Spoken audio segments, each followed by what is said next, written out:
Toni, počeo bi sa ko si ti i šta ti radiš ovdje? Ali stvarno.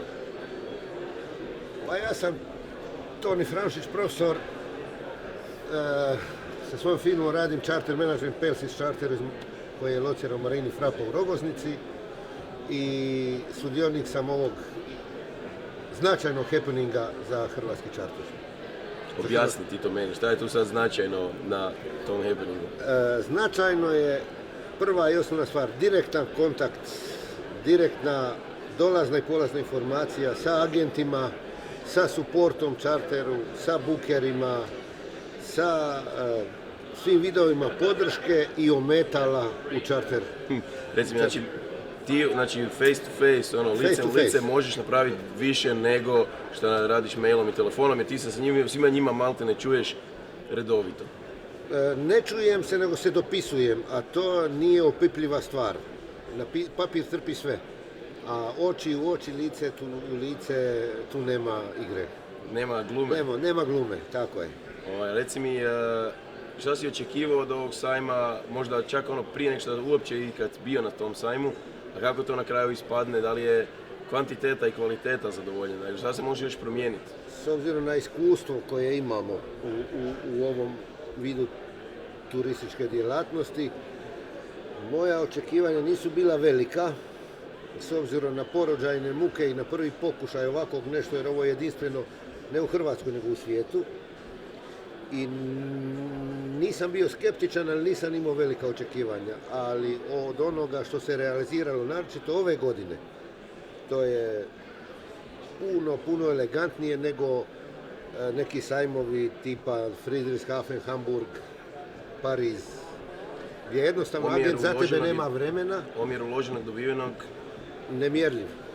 Nemjerljiv u odnosu na odlaska na ove druge sajmove.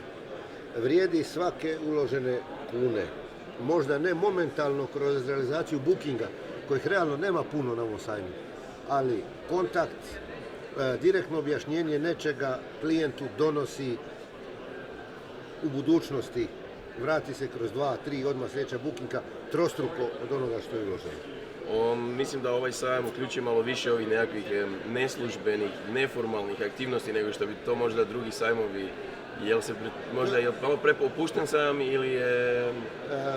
Za vrijeme, ajmo nazvati radnog vremena sajma, znači djelovanja, opušten je taman onoliko koliko treba biti. Što se događa? Kad sajam zatvori vrata na druženjima, to se ne tiče ni klijenta, ni gosta, ni nikoga, dok smo u okvirima zakona. Lijepo rečeno. Budućnost, jel se moraš šta mijenjati, možeš šta mijenjati, dodavati, oduzimati? Jel fali još uvijek agenata, jel se može još više pretrpiti, ajmo reći? Može se otrpiti. Jel falilo malo ove godine? Ne, dapače, ove godine su agenti imali dovoljno vremena jer nije bilo, ajmo ih nazvati, ometača sa strane slobodnih strijelaca. Dosta je dobro zamišljeno i provedeno, tako da si imao svakom agentu sat, 2, 5 minuta nekad, ali njegovih 5 minuta.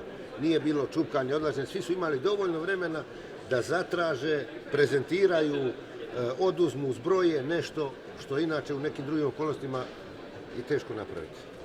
Ništa, što ću ti reći nego hvala što si došao i hvala za tvoje vrijeme sad. Doćemo opet. Jednu preporuku, ajde stavite 2 mjeseca ranije, bit će još veći pogodak. To je dobro pitanje.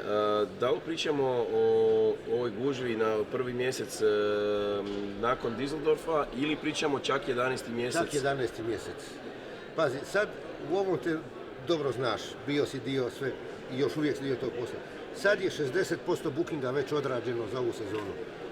Ovaj sajam neće donijeti direktno neki bookinga, donijet će poboljšanje komunikacije i sve, unapređenje, tako je. A raniji početak tog sajma u 11. pa i u prvoj polovici 12. kad nema nekih značajnih događanja, osim Pariza, koje ne je daleko i neatraktivno, mislim da bi puno bolje pridonijelo povećanju bookinga od Venecije do Tirane, do Drača. Znači 11. mjesec, kraj 11. mjeseca, tako nešto? Tako je, uvijek igra. Puno bolje igra, jer ove godine se poklapa tako, recimo lani je bio vrlo rano Uskrs. Bili smo zgusnuti, zbijeni. Ove godine se poklopio da je Uskrs relativno kasno. Nama, djelatnicima, to jako paše, jer nemamo praznog hoda. i neće toliko ali recimo ovo bio bi puno bolji efekt na Direktni samu učinak. prodaju. Ovaj kratkoročni učinak. Imao bi, tako je, kratkoročni, direktni, imao bi opipljive rezultate odmah. Rezultati ovog sajma možemo očekivati do godine, već u stvari na završetku ove sezone i predsezone sljedeće. Da li misliš da bi taj 11. mjesec možda došao prebrzo? Jer to je sad, znači, pričamo Da, to nije moj problem, to je tvoj problem, ti si organizator. Dobro. Znači, rukavica je rukavica je bačena, i tako to je to. ali mislim da imaš i znanje i sposobnosti da to organiziraš. Može tebi u Zagrebu predstavlja problem prostor, da ga tad možda nećeš dobiti, ali ima nas koji znamo, pa možemo da ruke. Ništa, ajde, još ćemo malo to Bez kamera. proučiti, pa Bez kamera. možda se vidimo za par mjeseci opet. Biće mi zadovoljstvo. I meni. Hvala ti, Toni. Hvala Bogu.